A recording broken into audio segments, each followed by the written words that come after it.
नमस्कार, मेरा नाम है सुरेंद्र सिंह और आप देख रहे हैं एसएम न्यूज़। आज हमारे साथ वो महान शिक्षित मौजूद हैं जिनकी नाम तारीख के मोहताज नहीं है। प्रोफेसर विवेक कुमार नाम है। स्वागत है सर आपका हमारे चैनल में। धन्यवाद धन्यवाद। सर, आपने एक किताब लिखी थी 2050 में कैसा होगा भारत, तो जिस तरीके की परिस्थितियां हैं और वो किताब आपने क्यों लिखी, क्या लगता है कि 2050 के अंदर किस तरीके का भारत होने वाला है, वह हम आपसे जानेंगे सर। नहीं, हमने छोटी सी एक पुस्तक ये लिखी थी कि दलित एजेंडा 2050। जी। उससे मेरा मंतव्य ये था कि हम 2050 में हम अपने समाज को, बहुजन समाज को, दलित समाज को कहाँ देखते हैं जी। और उसके अंदर हम ये चाहते थे कि 2050 तक कम से कम 50 बहुजन नायक, जी। जिस तरह बहुजन समाज पार्टी ने, मान्यवर ने, बहन जी ने जो है अनेक नायकों को ला करके अखिल भारतीय स्तर पर स्थापित किया। जी। चाहे वो ज्योतिबा फूले हों, चाहे वो साहू जी महाराज हों, चाहे नारायणा गुरु हों, और चाहे साहू जी महाराज जो कि आरक्षण के जनक कहे जाते हैं, बाबा साहब अम्बेडकर तो सब थे ही थे। लेकिन उसके बावजूद उन्होंने बहुत सारे ऐसे नायकों को इकट्ठा किया जिनको बुला दिया गया था। और साहब कहते थे अगर हम अपने नायकों को भूल जाएंगे तो हमारा इतिहास मर जाएगा। जी। तो इसलिए मैंने सोचा था कि वो तसव्वुर था कि 2050 तक हमारे 50 नायक हमारे समाज के गली कूचे में, घर में, सब जगह स्थापित दिखाई दें, हमको बताना न पड़े कि ये कौन है। तो एक ये जानता था। दूसरा, हमारी 50 तिथियाँ, जो 50 तिथि हम 14 अप्रैल मनाते हैं, हम 6 दिसंबर मनाते हैं, 14 अक्टूबर मनाते हैं, अब हम बहन जी का 15 जनवरी भी बनाने लगे हैं।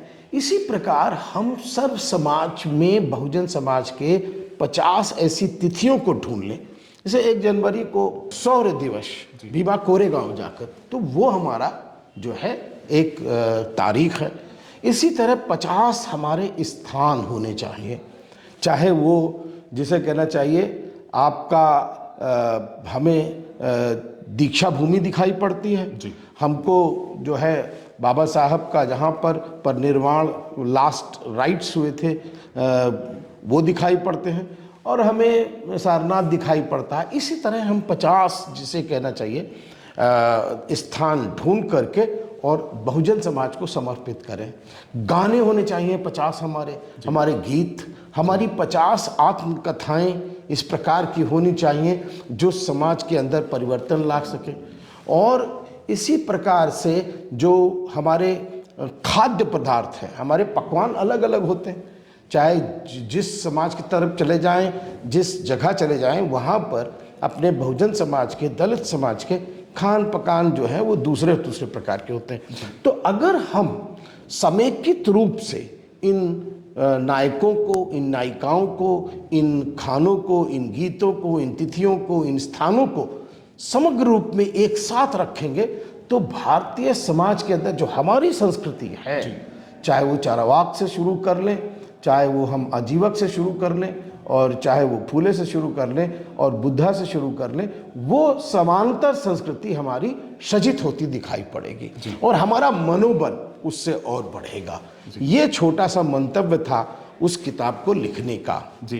तो क्या लगता है जिस तरीके से आज जितने भी SC ST OBC या माइनॉरिटी या बहुजन समाज के लोग पढ़कर आ रहे हैं, अच्छे नौकरियों पे लग रहे हैं, लेकिन वो बहुजन मिशन मूवमेंट की बात बहुत कम करते हैं, तो क्या लगता है कि 2050 तक सब लोग वापस लौट कर आएंगे? क्या लगता है कि बहुजन मूवमेंट को आगे बढ़ा पाएंगे? क्या कहना चाहेंगे? नहीं, मुझे लगता है कि जैसे हम लोगों ने शुरुआत किया तो एक मतलब दलित दस्तक जैसे हैं, उन्होंने 50 नायकों पर एक किताब लिखी। आपने जो किताब लिखी कि हम कहीं भूल न जाएं, तो वो 31 नायक वहाँ पर भी आ गए। तो मुझे लगता है एक शुरुआत हुई है, और जब शुरुआत होती है तो हम गंतव्य स्थान तक पहुँचते हैं। अभी हमारे अंदर वो तसव्वुर नहीं था। जैसे कि मान्यवर कहते थे कि बुला दिया गया था सबको, अगर हम मान्यवर नहीं आते तो फिर वो नायक हमारे सामने नहीं आ पाते। तो अब हमारा कर्तव्य, जो पढ़े लिखे समाज का कर्तव्य है, कि उन सभी नायक नायिकाओं के कार्यक्रम को, क्रियान्वयन को, और किस प्रकार की सोच रखते थे उसको हम ले करके आगे बढ़े। तभी हमारी समेकित संस्कृति समानांतर, किसी संस्कृति का विरोध नहीं है। सबसे बड़ी बात यह है, हम अपने प्रदत्त अधिकार जो हमको संविधान में बाबा साहब ने दिए थे, उसको लेते हुए हम अपनी संस्कृति का पुनर्संगठन कर रहे हैं, जिसको तोड़ दिया गया, बिसरा दिया गया, भुला दिया गया और किसी वजह से हमारे समाज के लोग उसको चिन्हित नहीं कर पाए।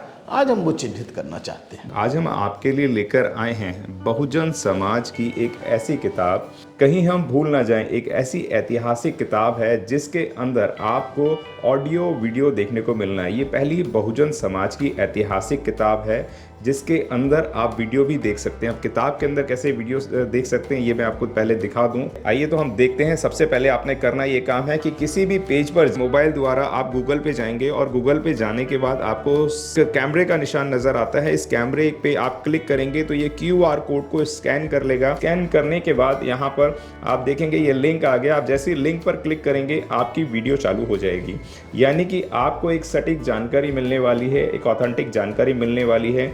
बहुजन समाज की पहली ऐतिहासिक किताब है जिसके अंदर आपको तमाम महापुरुषों की जानकारी मिलने वाली है। आप इस किताब में देख पाएंगे तथागत सम्यक बुद्ध, जिनकी पूरी जीवनी आपको मिलने वाली है। महान सम्राट अशोक, जिनका जीवनी आपको इसके अंदर पूरी मिलने वाली है। संत कबीर दास, संत शिरोमणि गुरु रविदास, सम्राट मीर भोज, जिन्होंने इतिहास रचने का काम किया। गुरु घासीदास बाबा, वीरांगना झलकारी बाई, वीरांगना उदा देवी पासी, नागेली वीरांगना की कहानी, एकलव्य जिसका अंगूठा काट लिया था धोखे से, चोखा मेला हरिचंद ठाकुर, ज्ञानदीप छत्रपति शाहूजी महाराज, बिरसा मुंडा, ज्योतिबा फूले, माता सावित्रीबाई फूले, फातिमा शेख, E.V. रामास्वामी, स्वामी अच्युतानंद, बाबा साहब डॉक्टर B.R. अम्बेडकर, जिनका मूल ग्रंथ आपको इसमें छोटी सी किताब में मिलने वाला है। आप ऑडियो भी देख सकते हैं, वीडियो भी देख सकते हैं। माता रमाबाई, मोतिया रावण कंगाली, सरदार उधम सिंह, ललई सिंह यादव, दशरथ मांझी, शिव दयाल सिंह चौरसिया, कपूरी ठाकुर, भंवरी देवी, मान्यवर काशीराम साहब, जिन्होंने इतिहास को दोबारा दोहराने का काम किया था, वीरांगना फूलन देवी, बहन कुमारी मायावती, संकल्प भूमि और पूना पैक्ट। बहुजन समाज का एक मूल ग्रंथ यह आपके पास आ गया है और आप इसको बिल्कुल भी देरी ना करें। तो साथियों, अगर आप ये किताब मंगाना चाहते हैं तो डिस्क्रिप्शन बॉक्स में जो आप नंबर देख रहे हैं, इस नंबर पर आप हमें अपना ऑर्डर बुक करा सकते हैं। कितनी किताब आपको चाहिए? यदि आप चाहते हैं कि यह किताब पूरे भारतवर्ष में घर घर नजर आए तो आप इस वीडियो को ज़्यादा से ज़्यादा शेयर करें, लाइक करें, शेयर करें, अपने कमेंट हमारे सुझाव बॉक्स में ज़रूर दें और किताब को अपने घर पे मंगाना बिल्कुल भी ना भूलें। अगर आपने अभी तक हमारा चैनल सब्सक्राइब नहीं किया है तो सब्सक्राइब करें और घंटी का बटन बिल्कुल भी दबाना ना भूलें ताकि सभी लेटेस्ट खबरें पहुँच सकें आप पे सबसे पहले।